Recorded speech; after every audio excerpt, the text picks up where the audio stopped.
Assalamualaikum, salam sejahtera dan salam dadah terkawal 2025. Anda bersama saya Ain Nabila dan ini berita AADK edisi 5 Julai 2021.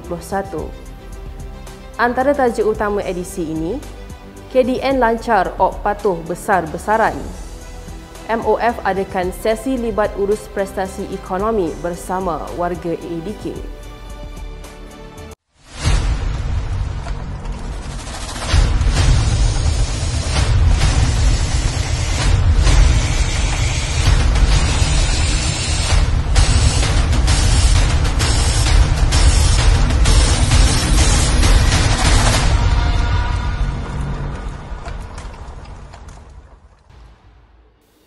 Semua pihak berkuasa di bawah Kementerian Dalam Negeri yang menjalankan operasi patuh secara besar-besaran dan bersepadu bermula 1 Julai akan menumpukan kepada negeri yang masih mencatatkan kes jangkitan harian COVID-19 yang tinggi seperti di Selangor dan wilayah Persekutuan Kuala Lumpur.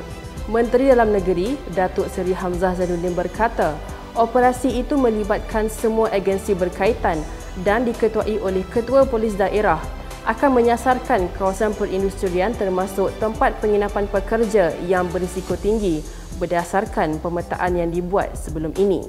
Tegas beliau, tindakan tegas tanpa kompromi akan dikenakan terhadap mana-mana pihak yang didapati melanggar prosedur operasi standard SOP serta arahan kerajaan di bawah Akta Pencegahan dan Pengawalan Penyakit Berjangkit 1988 dan akta-akta sedia ada yang lain.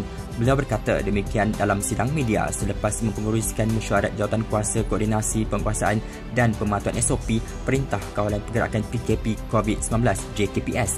Beliau berkata majikan yang didapati melanggar SOP Fasa 1 Kawalan Pergerakan dalam Pelan Pemulihan Negara akan diambil tindakan tegas. Itu kerana menurut Hamzah, pihak berkuasa menerima maklumat ada majikan tidak melaksanakan kuarantin ke atas pekerja yang menjadi kontak kepada kes positif. Mengulas lanjut mengenai op patuh besar-besaran itu, Hamzah berkata pihak berkuasa akan menggerakkan aset strategik seperti helikopter dan drone serta mengadakan sukatan jalan raya bergerak bagi mengelakkan pekerja melarikan diri.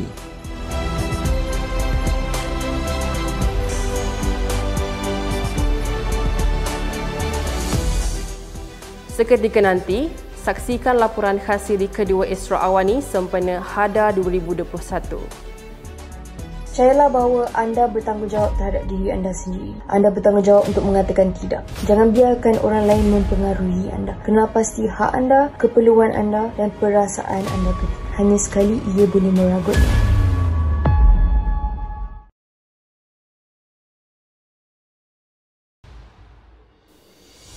Bertemu kembali. Bagi memastikan keberkesanan informasi berkaitan prestasi ekonomi serta bantuan bersasar kepada rakyat dan peniaga di bawah Pelan Pemulihan Negara, Kementerian Kewangan akan mengadakan sesi libat urus bersama warga agensi antidadah kebangsaan pada 8 Julai ini. Pendekatan itu sebagai usaha MOF untuk menyalurkan maklumat yang lebih tepat kepada rakyat menerusi pegawai dan kaki tangan agensi kerajaan seperti AADK. Menurut MOF, usaha itu dilaksanakan kerana terdapat banyak salah tanggapan yang tular dalam media sosial berhubung prestasi ekonomi serta bantuan-bantuan yang diberikan kerajaan. Berdasarkan penelitian lanjut, didapati salah tanggapan yang wujud adalah maklumat yang kurang tepat. Bagi mengurangkan salah tanggapan itu, platform ini disediakan untuk menjelaskan isu-isu yang wujud khusus berkaitan prestasi ekonomi dan bantuan kepada rakyat. Sehubungan itu, warga AADK diundang untuk menyertai sesi libat urus bersama MOF yang akan diadakan menerusi talian video pada 8 Julai bermula jam 11 pagi hingga jam 12.50 tengah hari. Tiada jalan mudah untuk berjaya dan tiada jalan mudah untuk bahagia. Jadi buang tabiat tidak baik untuk berjaya dan bahagia. Buang perangai kita yang ingin mengambil hati orang. Buang gaya hidup buruk yang tak sihat.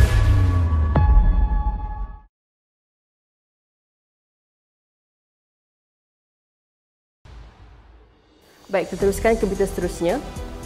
Operasi Pusat Gerakan Hotline PGH dan talian Dali Hello AADK akan dibuka setiap hari sepanjang tempoh pelaksanaan Perintah Kawalan Pergerakan Diperketatkan atau PKPD dan Fasa 1 Kawalan Pergerakan dalam Pelan Pemulihan Negara. Operasi PGH akan dibuka dalam tempoh 24 jam, manakala talian Dali Hello pula dibuka bermula jam 8 pagi hingga 10 malam. Talian PGH adalah bertujuan untuk mengemuka sebarang aduan permasalahan isu dadah, sementara talian Dali Hello pula sebagai saluran khidmat kaunseling berkaitan dadah kepada mereka yang memerlukan. Sementara itu, operasi di Pusat Pemulihan Penagihan Narkotik atau PUSPEN turut berjalan seperti biasa, namun ia hanya melibatkan klien dan kaki tangan agensi secara dalaman. Semua aktiviti di luar PUSPEN AADK termasuk lawatan keluarga, waris orang awam, jabatan luar, pertubuhan bukan kerajaan atau NGO ditangguhkan dalam tempoh PKP 3.0.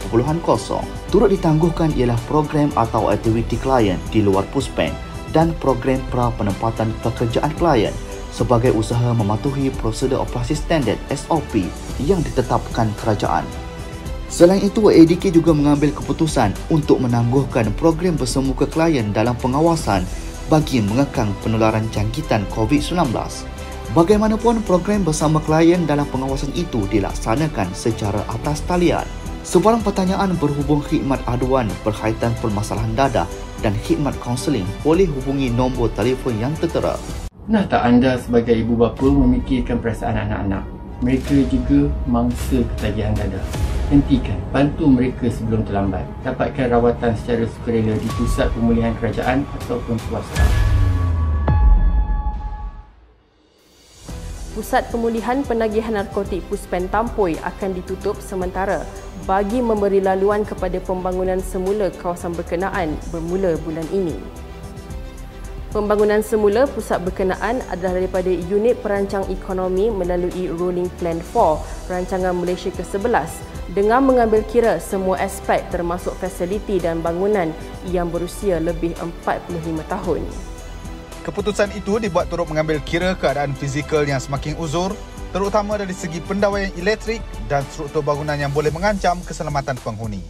Sehubungan itu, kesemua pegawai dan kaki tangan termasuk klien di pusat itu ditempatkan di fasiliti agensi berdekatan sepanjang tempoh pembangunan semula dilaksanakan. PUSPEN Tampoi merupakan salah satu institusi yang menjalankan rawatan pemulihan dual diagnosis, iaitu penagih dadah yang mendapat masalah mental atau psikiatrik kesan pengguna dadah. Baik, mengakhiri berita AADK edisi 5 Julai 2021, saksikan laporan khas Siri Kedua Esra Awani sempena Hari Antidadah Antarabangsa 2021. Terus kekal berada di rumah, patuh SOP yang telah ditetapkan. Kepulihan anda, keprihatinan kami. Lebih baik cegah. Untuk lebih berita terkini di AADK TV, jangan lupa subscribe YouTube Mr. AADK. Salam hormat, Assalamualaikum dan jumpa lagi. Kalau semalam kita bawakan kisah harapan kedua penagih dadah yang disahkan positif HIV.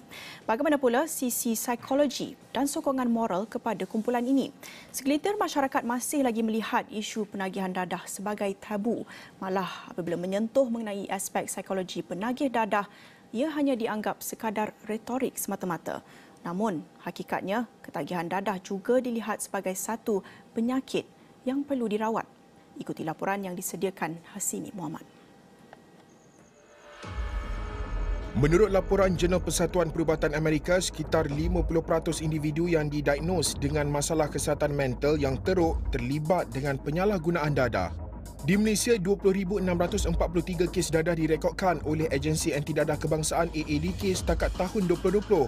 Daripada jumlah tersebut, 13,879 dikesan sebagai kes baharu, sementara 6,764 lagi adalah kes berulang.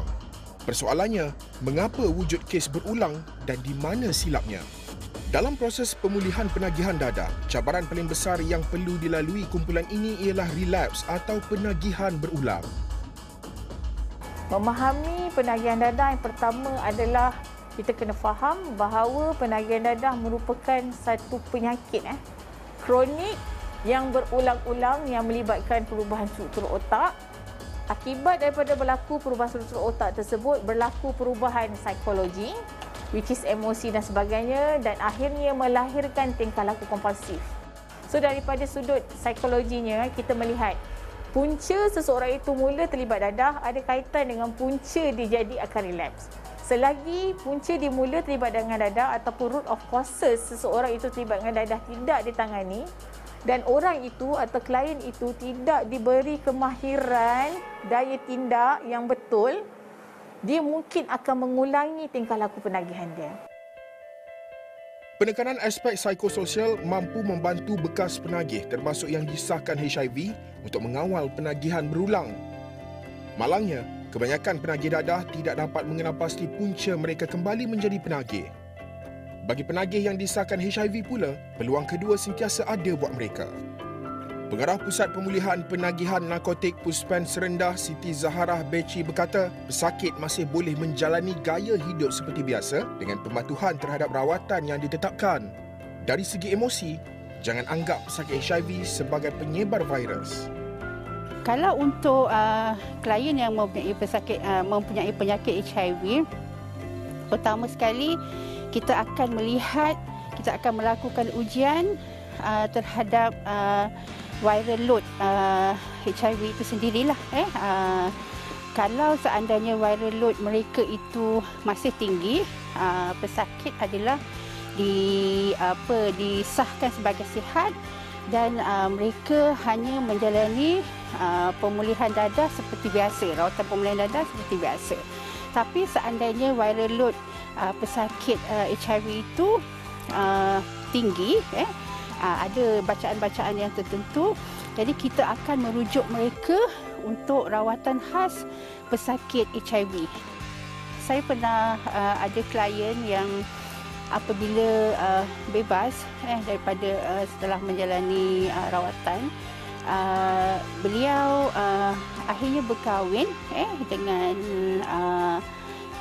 juga penghidap HIV yang kedua-duanya disahkan sebagai memang sihat dan boleh menjalani gaya hidup seperti biasa. Maknanya mereka masih boleh bekerja, masih boleh berkeluarga, asalkan mematuhi tata cara prosedur rawatan dengan teratur.